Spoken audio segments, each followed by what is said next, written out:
Premier Fréchette stood in a grocery store to announce that starting in mid-July, her government will cut the provincial tax on certain products, prepared fruits and vegetables, tissues, toilet paper, snacks for lunch, such as granola bars. With this measure, every household should save about $50 annually.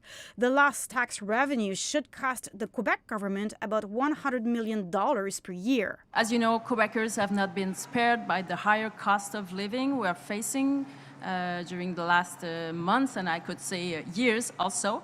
So today we are taking action. It's bad policy, it's good politics. Now, it's a government that's very likely on its way out within the next few months. It's probably trying to save its political lives at this point.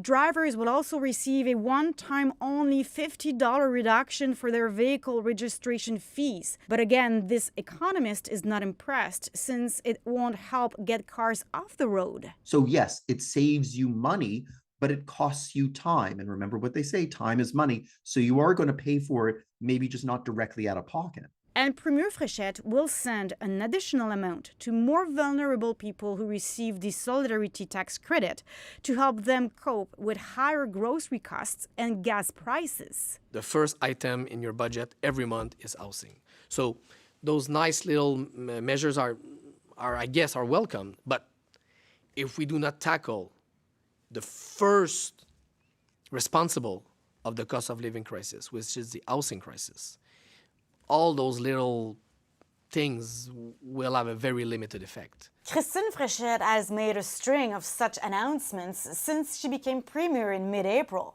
She has also announced that her government will reimburse the province's first-time home buyers tax, cut taxes for small and medium businesses, and boost the number of home care hours for patients. Finance Minister Éric Girard put aside $250 million for the new premier in his budget. But key measures announced by Fréchette already add up to $336 million.